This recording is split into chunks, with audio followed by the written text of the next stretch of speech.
Islam actuel. Salam alaikum, que la paix soit sur vous. Nous allons continuer ce séminaire sur les concepts du Coran pour éclairer les choses de la vie.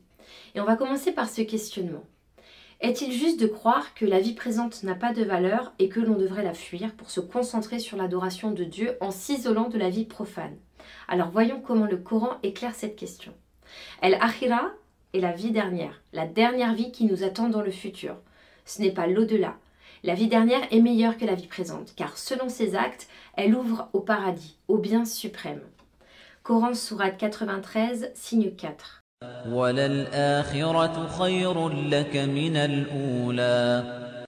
Certes, la vie dernière est meilleure pour toi que la vie présente. Mais elle peut être également pire que la vie présente, car selon ses actes, elle ressemble à l'enfer.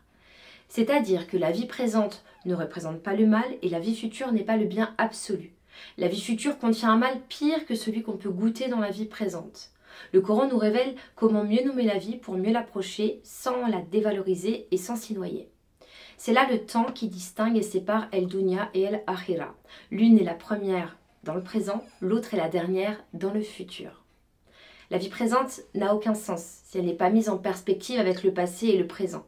Avant cette vie, il y avait la maison du pacte originel, ce moment où l'être humain s'engage devant Dieu à ne suivre aucune divinité, ni son ego, ni les chefs, ni la majorité si ce n'est lui. Adam et Ève au paradis sont tentés par le diable, qui les encourage à manger du fruit de l'arbre que Dieu leur avait pourtant interdit, alors qu'il leur avait autorisé de jouir de la totalité du paradis. Ils mangent donc du fruit interdit, Dieu leur pardonne, et comme prévu, il les fait sortir du paradis pour les faire entrer sur terre. Ils quittent donc la maison du pacte originel, le paradis, et entrent dans une nouvelle maison, Dar el-Khilafa, la maison dans laquelle l'être humain est successeur de Dieu, vice-gérant de la vie sur terre. C'est la vie présente dans laquelle il est mis à l'épreuve. Il a soit la liberté et le pouvoir de réaliser la volonté de Dieu, ou de répandre le désordre sur la terre. Le bien et le mal font partie de la nature de l'être humain, mais défendre le bien et résister au mal qui est en lui et autour de lui, c'est cela, sa vocation morale sur terre, qui ne dépend que de sa volonté. Alors il ne suffit pas d'être honnête, de ne pas faire de mal aux autres pour réussir sa vie, pour plaire à Dieu dans la vie présente et future. Encore faut-il faire le bien et empêcher l'injustice contre les plus faibles qui nous entourent. Quant à la mort, elle consiste à rendre sa vie et son âme à Dieu.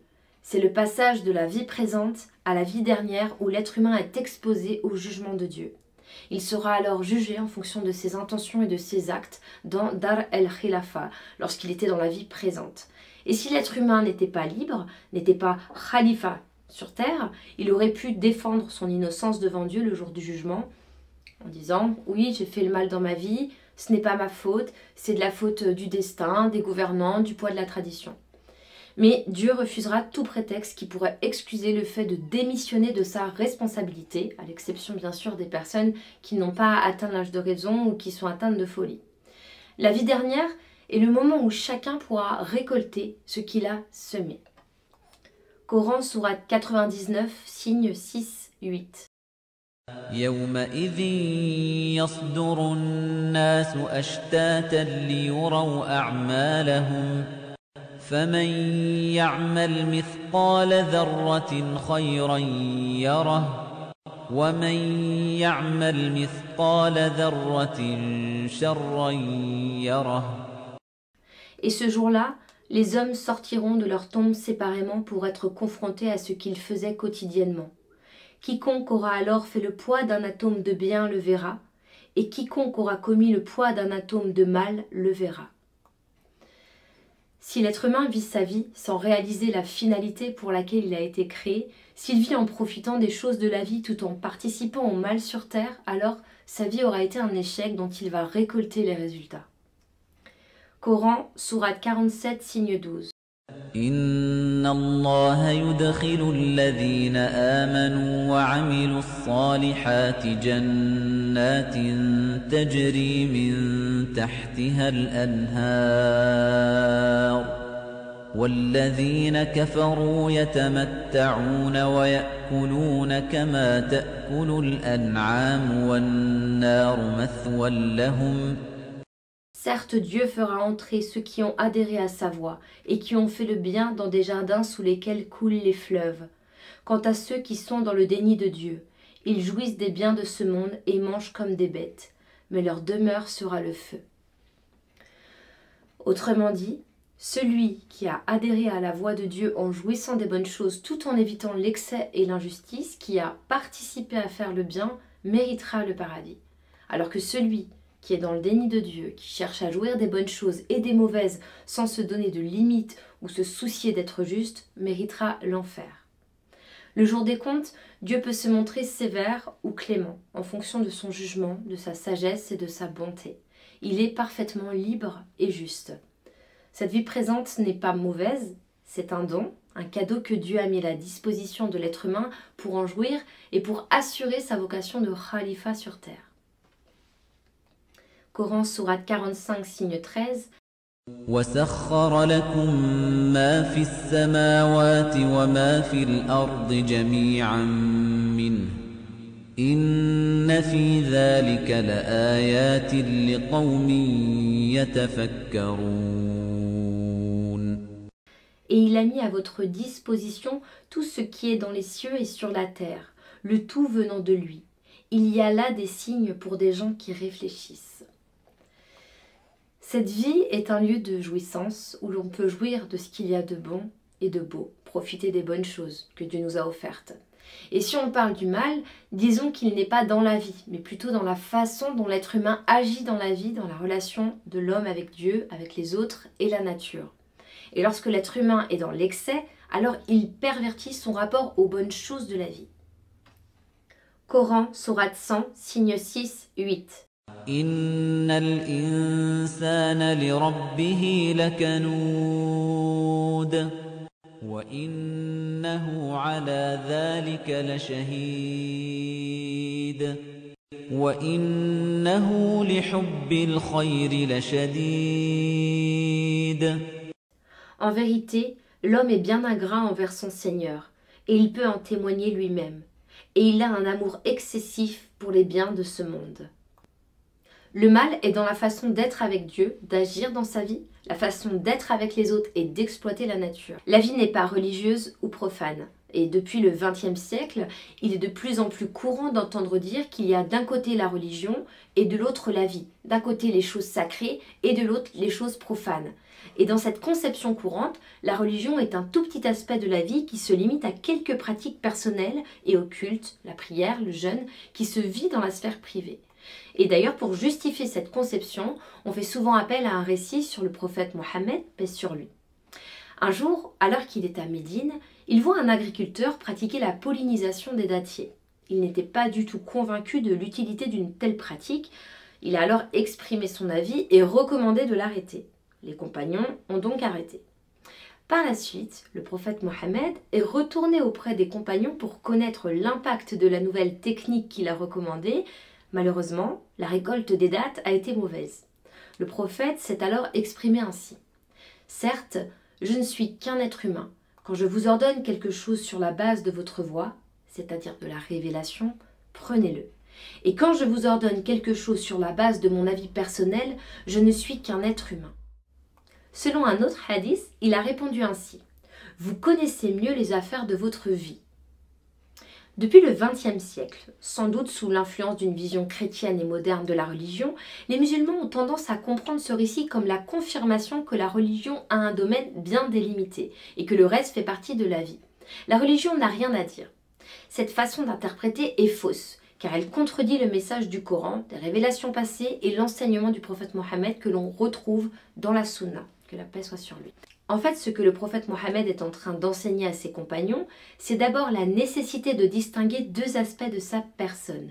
Le prophète qui parle en tant que prophète sur la base de la sagesse révélée à travers le Coran, avec un message vrai, infaillible, et le prophète en tant qu'être humain, qui a une connaissance et une expérience relative de la vie. Là, il peut se tromper comme n'importe quel être humain. S'il donne son avis personnel sur un sujet de la vie, sur la base de sa raison et de son expérience, il peut avoir raison comme il peut avoir tort. C'est la connaissance de la vie, c'est l'expérience ici, la maîtrise des techniques agricoles et de la terre qui va permettre de valider son avis personnel. En tant qu'homme, il a grandi à la Mecque, une ville où la culture commerciale est forte. À Médine, la culture agricole prédomine. Son savoir en matière d'agriculture est relatif. Mais là, il n'est pas en train d'enseigner que le musulman doit s'intéresser à la religion et délaisser la vie et tous les domaines. L'agriculture, comme tous les autres domaines de connaissances et d'activité, est aussi l'affaire de la religion et c'est là que le sens de la justice et de la sagesse doit se concrétiser. Prenons un exemple. On peut faire pousser des fruits en utilisant des pesticides tout en abîmant l'écosystème, la qualité des fruits et la santé des gens. C'est pourquoi la technique de production n'est pas neutre. Elle est soit d'emblée morale ou immorale. Elle est soit conforme à la finalité de la religion qui est de partager les bonnes choses de la vie, soit contraire car elle affecte la vie et les vivants. Dans un tout autre hadith, les compagnons se sont demandé si la fin du monde arrive, quel serait le meilleur acte à faire. Le prophète, paix sur lui, leur répond. Si l'heure arrive, alors que l'un d'entre vous a un petit palmier à planter dans sa main, s'il peut le planter avant qu'elle n'ait lieu, qu'il le plante. Le prophète là n'a pas dit si l'heure arrive et qu'elle te surprend dans ton quotidien profane, arrête tout, va faire des actes religieux, vite, abandonne ton travail de la terre, de cette basse vie et fais ton pèlerinage. Plutôt, le message qu'il veut transmettre est simple. Si la fin du monde arrive et que tu es en train de faire quelque chose de bien, ne t'arrête pas, continue, va jusqu'au bout. Tant qu'on est vivant, on ne doit pas désespérer et on doit multiplier et intensifier les actions au service du bien, que ce soit en plantant un dattier, en prenant soin de nos proches, en voyageant pour apprendre une science utile, faisant la prière, etc. Un autre récit sur le prophète est souvent invoqué pour confirmer l'idée qu'il y a d'un côté la religion et de l'autre la vie. Un jour, un compagnon est venu exprimer son mal-être. Quand il est à côté du prophète, n'oublions pas qu'il est au contact de la sagesse divine. La révélation le met au contact de la réalité de la vie présente et de ce qui l'attend dans la vie future. Sa conviction et son engagement envers Dieu s'intensifient à ce moment-là. Dès qu'il s'éloigne du prophète, paix sur lui, pour faire sa vie, pour s'occuper de ses affaires quotidiennes, tout est oublié. Plus de Dieu, de prophète, de paradis, d'enfer. Pour apaiser son mal-être spirituel, le prophète lui répond. Par celui qui a mon âme entre ses mains. Si vous restiez constamment dans l'état dans lequel vous vous trouvez lorsque vous êtes en ma compagnie et que vous êtes occupé à vous souvenir de Dieu, les anges vous serreraient la main dans votre lit et sur votre route. Mais ô Endallah, il y a un temps pour tout. Là encore, le prophète enseigne que dans cette vie, il n'y a qu'un seul temps pour réaliser la volonté de Dieu à travers les situations et les activités quotidiennes. Prendre du plaisir entre époux, être avec ses enfants, en train de jouer ou pour éduquer, ça ce n'est pas faire sa vie en dehors de la religion. Aller prier Dieu, ce n'est pas quitter la vie pour rejoindre la religion. Dans les deux cas, c'est vivre la vraie vie, selon la religion et la sagesse révélée. On peut faire ces mêmes activités de façon injuste, par exemple en faisant la prière pour avoir une bonne image sociale ou en étant totalement absent dans l'éducation de ses enfants. Dans ce cas-là, c'est pratiquer la religion dans la forme tout en transgressant la sagesse que Dieu nous a révélée. Dans un autre hadith, les compagnons ressentaient le même malaise.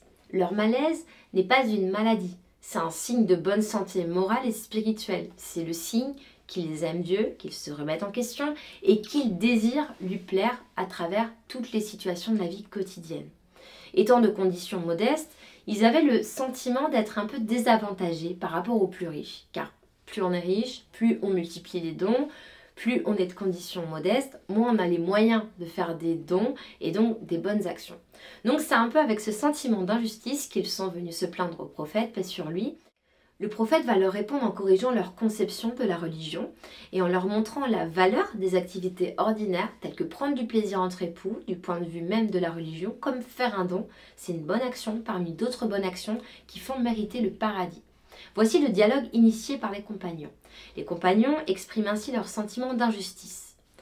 Les riches se sont accaparés toutes les récompenses, ils prient comme nous et jeûnent comme nous, et en plus ils font des dons avec le surplus de leurs biens. Le prophète, paix sur lui, leur répond. Dieu ne vous a-t-il pas donné de quoi faire des dons? Louer Dieu est un don. Dire Dieu est le plus grand, Allahu Akbar, est un don. Dire louange à Dieu, Elhamdulillah, est un don. Dire il n'existe aucune divinité si ce n'est Dieu l'unique, La ilaha illallah, est un don. Ainsi, à la lumière de la sagesse enseignée par le prophète Mohammed, paix sur lui, on comprend qu'il y a un temps pour tout. Un temps pour se rapprocher de Dieu et de son prophète, pour comprendre quel est le sens de la vie et ce qui est attendu de moi. Un temps pour le mettre en pratique dans les situations de la vie quotidienne. La même religion, la même sagesse doit nous éclairer et nous orienter, que ce soit à la mosquée, au travail, en famille, dans la rue, dans l'art. Être au travail ou avec ses enfants, ce n'est pas du temps perdu par rapport au temps que l'on doit donner à la religion. C'est le lieu et le moment où la religion doit se vivre. Au travail, par exemple, la religion doit se vivre par le souci d'évaluer la finalité et l'impact de ce que l'on fait sur les autres et sur la nature, par le souci de défendre ce qui est juste et de résister à toute forme d'injustice professionnelle. Avec les enfants, la religion doit se vivre par le plaisir de jouer ensemble, le désir de transmettre l'amour de Dieu, donc l'amour de la vérité, du bien et de la justice. En réalité, la conception séparatiste selon laquelle il y a d'un côté la religion et de l'autre la vie n'est pas universelle. C'est la conception moderne et laïque, ça. L'islam, depuis Adam jusqu'au dernier prophète Mohammed, paix sur eux tous, révèle une autre façon de voir la religion comme sagesse à vivre, comme voie universelle pour apprendre à vivre selon la justice et la sagesse, pour construire une civilisation juste. Dans la langue arabe du Coran, il n'existe aucun mot pour dire d'une chose ou d'une personne, d'une action ou d'une institution, d'une loi ou d'une idée, d'une connaissance ou d'une pratique, qu'elle est soit profane, laïque ou religieuse. Car tout ça peut être juste ou injuste, bon ou mauvais, mais pas religieux ou profane, pas sacré ou laïque. Ces distinctions sont des fictions du langage et de l'esprit moderne. Rien dans l'univers et rien dans la révélation ne correspond à ces mots. Et pour finir, en réalité sur Terre, tout ce que l'on pense, dit, fait est soit conforme à la voie de la justice et de la sagesse que Dieu nous invite à suivre, soit une forme de transgression et d'injustice. C'est la fin de cette première partie de vidéo. On vous donne rendez-vous pour l'autre partie de cette thématique dans la prochaine. N'hésitez pas à partager si le contenu vous a plu. Vous pouvez également retrouver plein d'autres articles sur islamactuel.org et échanger avec des étudiants musulmans de différentes villes. Que la paix soit sur vous. Assalamu alaikum. Merci de ta confiance. On reste en contact? Tu veux accéder à plus de ressources pertinentes et participer au projet? Rends-toi sur islamactuel.org et Facebook, Instagram, YouTube et les plateformes de podcast. Merci et à bientôt. Salam.